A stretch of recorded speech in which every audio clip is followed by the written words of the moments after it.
It's, what is it? It's 1:39. What's in gear? It's in gear. Oh, accidentally pressed the horn. Oh, you're not doing very well.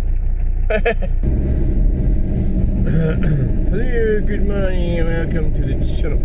Yeah, it's good morning. So, yeah.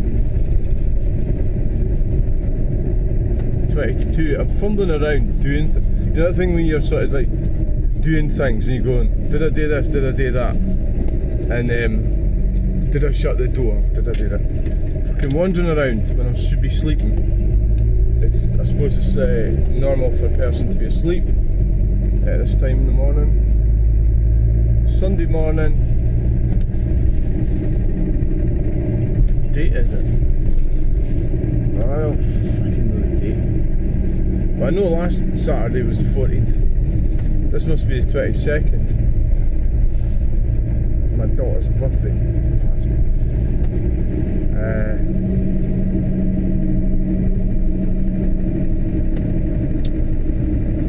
What a lot of shite, yeah. Right, life is. So yesterday, I get obsessive things, right? And there was this woman yesterday at Coronation Car Boot Sale, and I actually videoed the conversation. Well, it was conversation like a one-way one, because I was just sitting there like trying to ignore her. And that's like is that a good tactic to deal with somebody who's being narcissistic? What she actually, I listened back to the conversation, and what she was actually saying was that she knew somebody gave me DVDs for nothing about 3 weeks ago, and that was the basis for her reducing. I know it sounds ridiculous when I'm saying this backwards, but I'm saying it back. That was her argument for getting me to lower the price. And you go, and I suppose if I hadn't recorded it, because I wasn't really listening to her, you know, because I knew what she was trying to do. I didn't know how she was trying to do it, and it was like it's a thing that what they do. It's an elaborate way. Instead of just being polite and asking, that's too simple for them. There's a type of person. Yeah, it's psychology. You're going from one position, you're trying to get to a different position. So what is it you're trying to achieve here? So she mentioned charity and everything, all this stuff. And it's a bit like if I'm driving to Falkirk, going all the way down to Dumfries or something to get to Falkirk from here. And I'll still get to Falkirk, yeah. So it will be successful. So why do I need to go all the way to Dumfries? I don't do it. So I'm just there's a certain type of person that it's almost like multiple choices in your head. We're talking psychology here, aren't we? That's what we're talking. So it's multiple choices in your head, and it's try to work out where her position is. So my sort of tactics tend to be sit there and ignore people, isn't it? So this is just for entertainment purposes, really, why I'm talking about it. So she was like, so I just totally sort of sat there, kind of agreeing with her, going, right? And then she was starting to get a bit frustrated because I wasn't giving her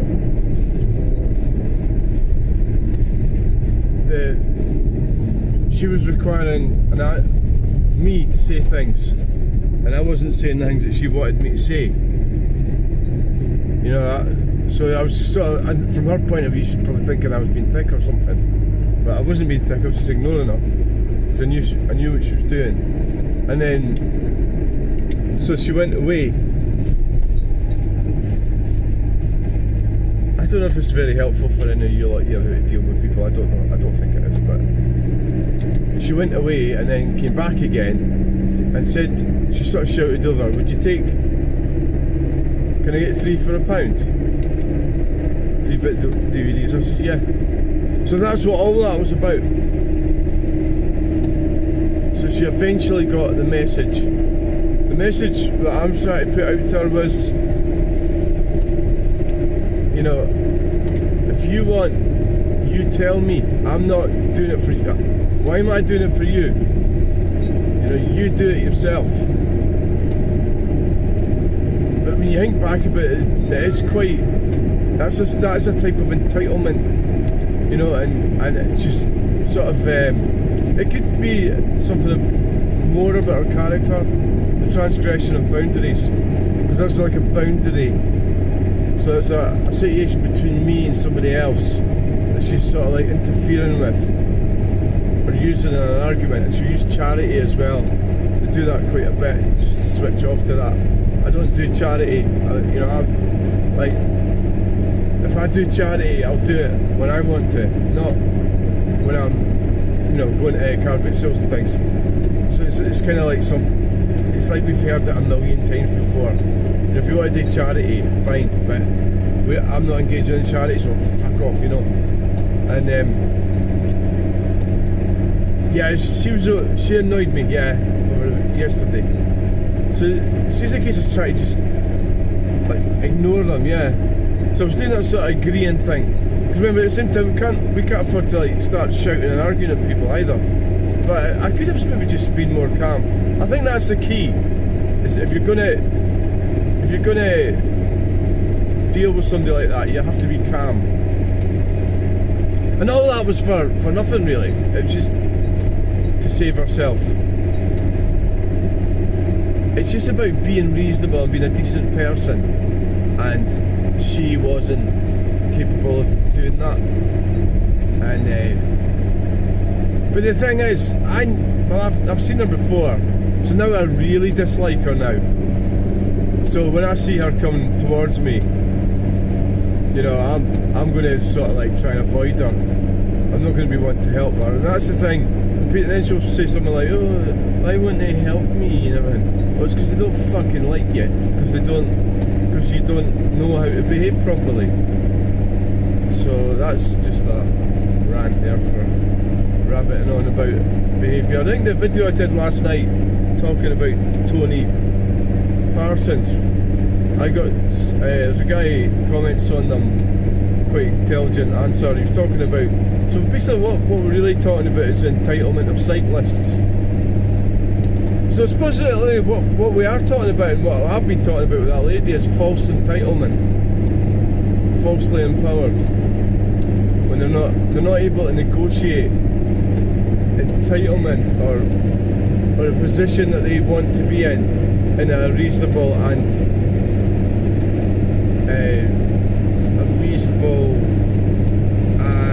legitimate manner. So it's like it could be seen that I could claim that she was bullying me. Anyway, so the false entitlement with the cyclists is quite astonishing. So this guy got run over and killed because he decided to cycle at night in the rain from Fort William to Tillicooty, and he got run over. The whole story is a bit weird, but he got run over by these two guys. They say they were drunk, but I don't see how they can really. Well, what was that? Rubbish? Somebody chucked rubbish at the car. It was a case of there wasn't a lot. I don't think there was a lot of evidence in that case that they could prove. That's why they went for manslaughter, was because they couldn't prove murder. Because they didn't murder him. They didn't deliberately run him down. They accidentally ran him down, and then they went and buried his body in some place. Fuck's sake, imagine doing that. What a pair of idiots. Then this forensic pathologist just happened to start going out with Tony, Tony. Tony's dead. Going out with the driver of the pickup truck that ran him down. Anyway, right, cyclists need to get a grip of themselves. This is the government's falsely empowering them to believe that they've got all these rights. There is analogies with the LGBT thing, yeah. It's a different thing. That you get these rights to cycle, and it's all the motorist's fault and everything. Something happens. It's like, get a fucking grip of yourself. Did it help that guy at 2 o'clock in the morning in the rain? No, it didn't, did it? But these, you know, so get a grip of yourself, stop being so entitled. The roads were built for commerce, they weren't built for leisure cyclists. And that's really what we're getting at the moment, is these fucking leisure cyclists entitled, pushing their rights over unfairly over what these roads that we're driving on right now were built and paid for by taxpayers' money, and it's for money for commerce. It's not for leisure. Yeah, fucking ridiculous. These cyclists, bastards. So it's turned out a sort of weird identity. Like cycling frame of mind, almost like it's like a gender. That's where they're going with, like some kind of gender. Yeah, it's like, yeah, really, you're not a gender, you're just a fucking fanny. So fuck off, get to fuck with your push bike. Go and get some fucking children. This is it, they can't get a shag, can they? Well, it's because the whole system's been ruined by entitlement. We're back to entitlement again.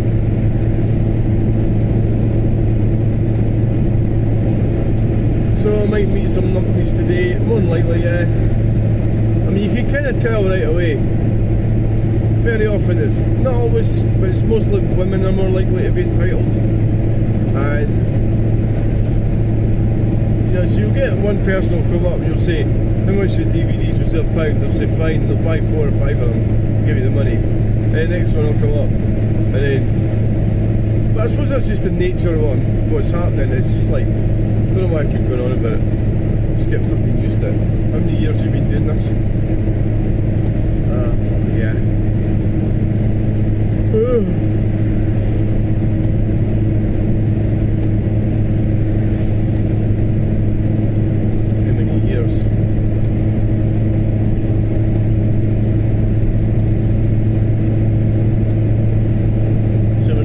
Falkirk Stadium, we're going to be turning off in a minute.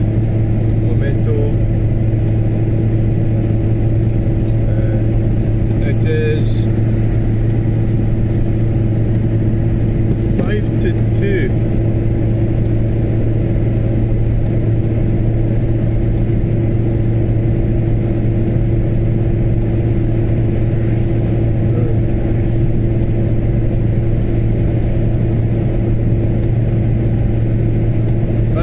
It is.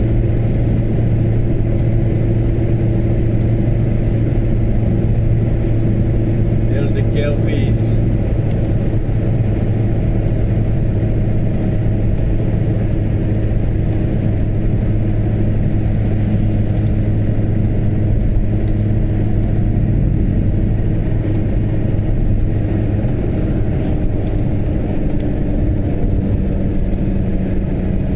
Kelpie Delpies.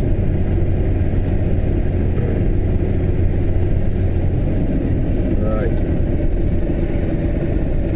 We're in there. So we'll see how things go. Right, so we've got another 3 weeks until we go up to Glams. So it's going to be good getting up there.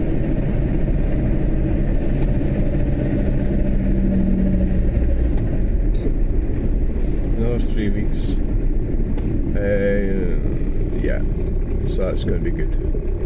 This fucking travel lights never worked in my favour. 3 weeks. Now, we're still trying to get the Granada sorted out as well. Granada for the interiors getting done. So that's going to be good. But that lassie's really skillful what she does. You know, when you think about it, replacing the interior of a car, you know, it's like, it's quite a job, isn't it? And it's going to make a huge difference to the car. So if you do buy a classic car, it can take quite a bit of money, quite a long time. You've got to, well, what I've been doing is doing it sort of slowly over the years. So it's like 4 years I've owned that car. But gradually getting it sort of restored or whatever. It's like a running restoration, isn't it, really?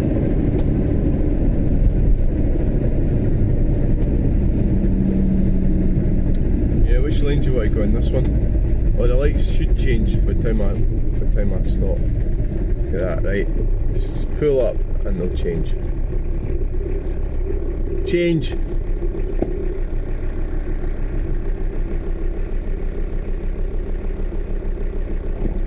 Yo.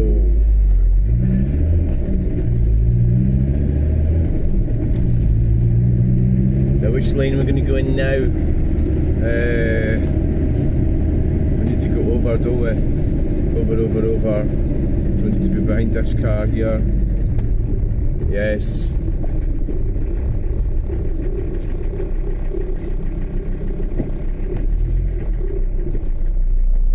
It's a Tiguan. So yeah, so they totally destroyed the car industry, didn't they? So the result is the car industry is going to come bouncing back, but it's coming from China. Like everything, sold everything out, got rid of everything, and there's not much prosperity for the young people. The globalist ideology has ruined everything, and yeah, why should I give a shite? You know, why should I care? Why should I fucking care? Right, so thanks for coming along this video. It's going to be ending in a minute, in Memento. We're nearly there.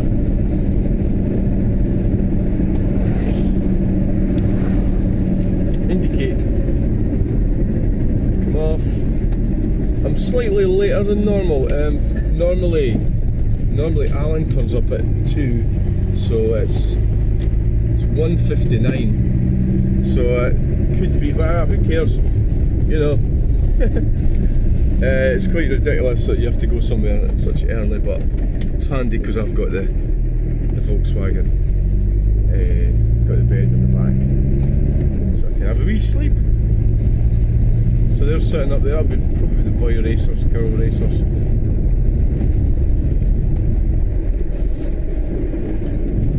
Probably.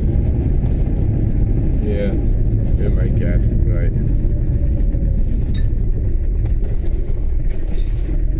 Right.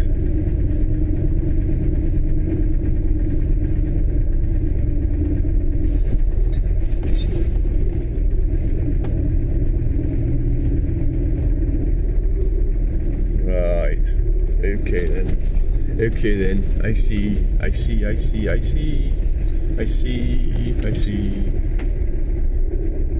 So we've got boy racers.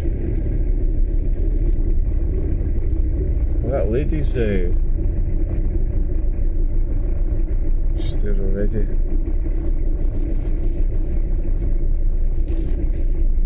Yeah.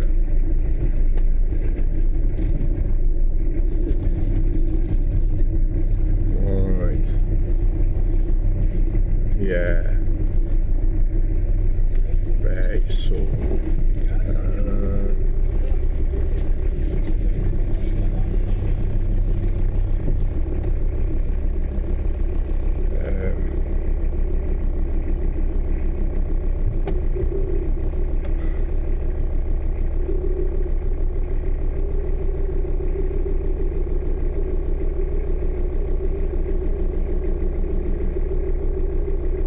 right, thanks for watching, bye.